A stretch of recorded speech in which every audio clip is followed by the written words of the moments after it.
Hey guys, I'm Thomas Porter with Porter Barnwood. Today we're going to show you how to do a barn door install. Sliding barn door has become more and more popular, and we're going to show you how we do our doors with our hardware that we manufacture. We're in an awesome house. This is a really killer place. We're excited to show it to you, so come on inside and we'll show you.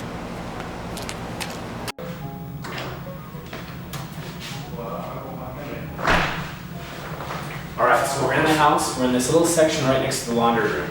And they wanted to put in a special barn door, something that had a little more character, something really vibrant and rustic and different, but still easy to move. It's massive, and it's heavy, and it's cool, but it is different. They actually came out to the yard and picked out every single piece of this door, and we laid it out and made a door out of it. So it's a really neat project. We were very involved with the client. They're really cool people. Come check out the space that they've got here. Alright, so what we got here is the laundry room. Very, very cool laundry room.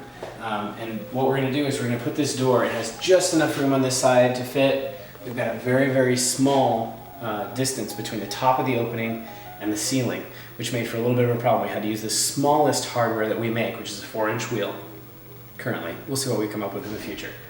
But right now we've got very little tolerance, so measuring is key in this particular instance, because we've got a lot of door that's got to cover that opening. It's going to raise it up just a little bit, and then we've got very little room for those hardware to fit.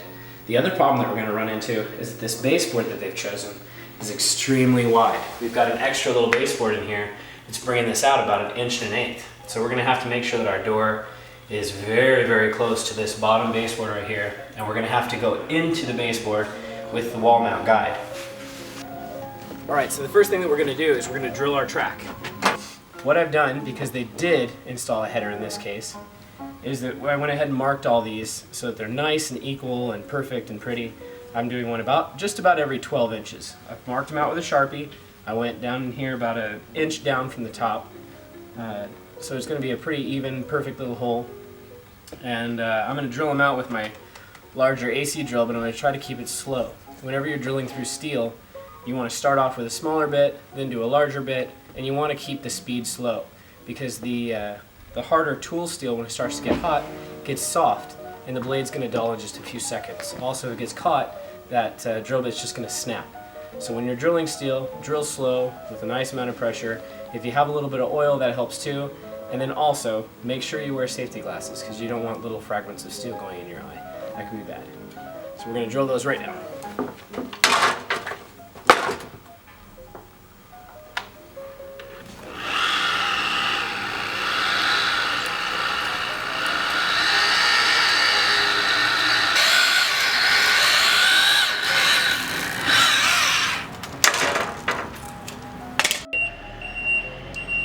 Right, so the very first bit that I used was a 1/4 inch bit, and then now I'm going to switch over to a 5/16 bit because I'm using 5/16 lags.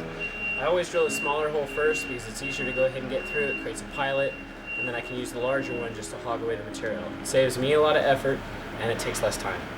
One of the other things that I should mention is that typically I'll use cobalt drill bits. I'll use either the Bosch cobalt set that they sell, or occasionally we'll use the DeWalt sets, or the rigid set if it's not the set, the individual rigids, because the individuals, for whatever reason, in cobalt are better. I don't know why, but that's the way it is. So currently anyway, I like to prefer the Bosch set of cobalt.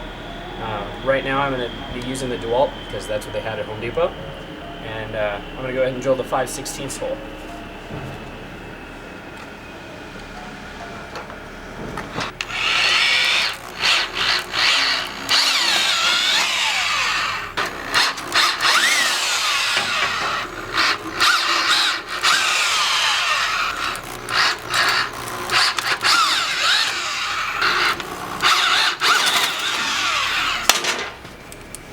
Alright, so what we've got here is incredibly tight tolerances. Steve's going to help me out, so we're putting the camera on a tripod. What I've got is about 106 5/8, almost 3/4 to the top. The door is 96 3/4, which is basically what this opening is. When I raise the door up, it's going to raise the door 1 inch above the opening, so that it'll cover up the light. We made the door a little bit bigger to the left and to the right so that you can't really see into the room. That's all pretty standard. The trouble is that we don't have very much room between the very top of the ceiling and the opening itself. So the hardware that we have, from the bottom of the track to the top of it, is going to be about 6 inches. So I've got very little room to work with here because we need 1 inch for below the door. We need approximately 2 inches between the door and then the bottom of the track, and then so on. So we have very little to work with. When we're finished, we're probably going to have about 3/4 of an inch of room between the track and the top of the hangers and the ceiling. So I've got to be very, very particular. I've decided to make this 99 3/4 to the bottom of the track. So I'm going to do that now. What I'm going to do is mark it with a pencil. I'm going to come across and use a level. We'll start on the left. We'll do that 99 3/4 mark. I'm going to level it out, make a mark, and that's where I'm going to put my track. So check it out.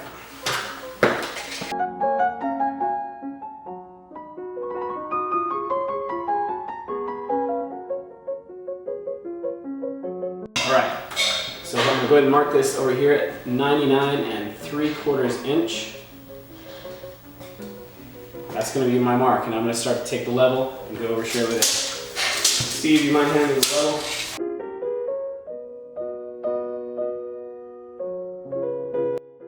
Alright, so what we're going to do next is go ahead and install the rail. What I'm going to do is I made my line. I'm going to take this, and with Steve's help, we're going to put this rail up there. And I'm going to drill the first hole, put in the first lag bolt, and that will steady the rail. I'm going to put the level on it, then I'm going to go to the right side of the track, and I'm going to go up there and put the other one in there so that we've got it in place, and I can drill the rest of the holes and put in the rest of the lag bolts.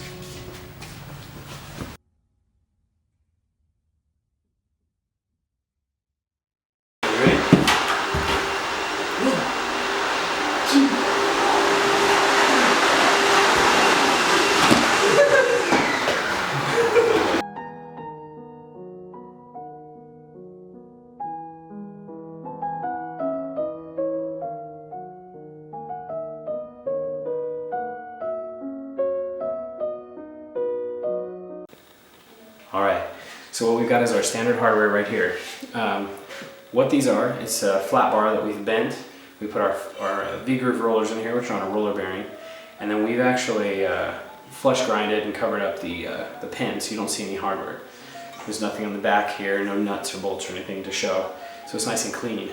The other thing you'll notice is this little piece right here, and this is a jump stop. What this does is when the track is riding right here, if we have the door on there, it can't come off the track because we've got a hard welded piece that we call our jump stop that'll keep the door from coming off the track. It's nice and strong. It's made out of the same 1/4 inch by 2 flat bar that this particular hardware is made of. Usually we'll make this out of 3/8 inch, but because of this door we made it a little bit thinner because it had to be a little further from the wall. Anyway, what I'm going to do is go ahead and put this on the track. We've got the track installed, ready to go. We put the door up against the track. If you'll notice down here on the floor, I've got my level set down on the floor, which is approximately 1 inch thick. And this level is serving as my guide. So I can set my door on top of that. I'm going to put my hardware on, and then I'm just going to pick up the door slightly, remove my level, and it'll be set up perfect.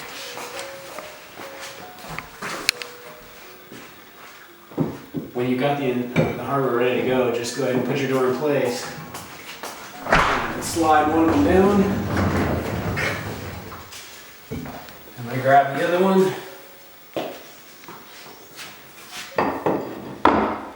Slide this down. And now we're ready for setting these up. I'm going to measure them out, drill, and ladder. So I'm going to get the ladder, and we're going to go to town.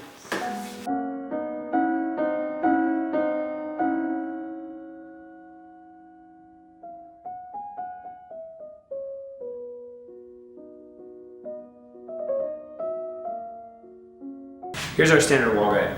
This particular one is just in a raw steel finish.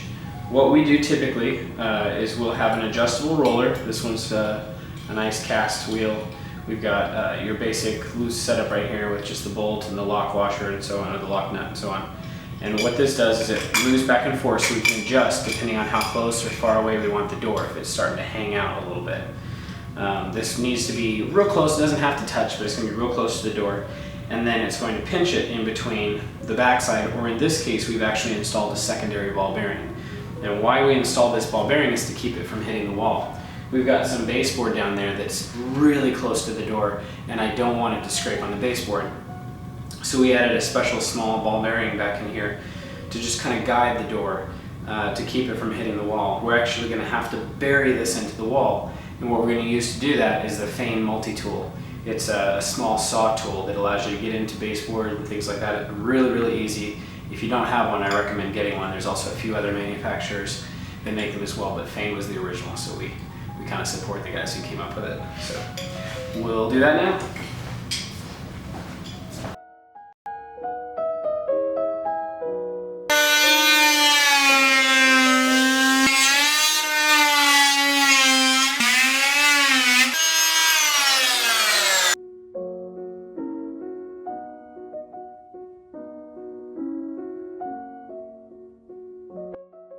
So I'm gonna go ahead and put this door back on.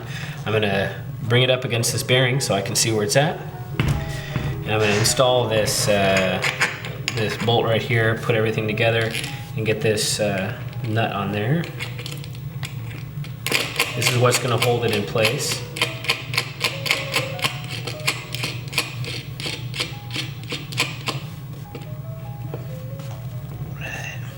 So, we get it real close to tight. Get this wheel somewhat close. I've got about 1/8 of an inch gap. I'm going to put my locking pliers on here.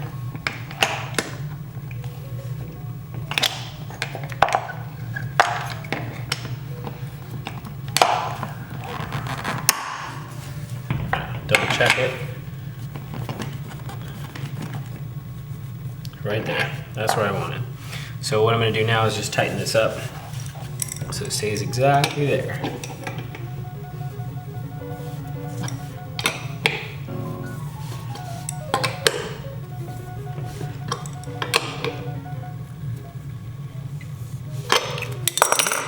Now, I'm going to put this one on here, put my little lock nut on here. And we should be good to go.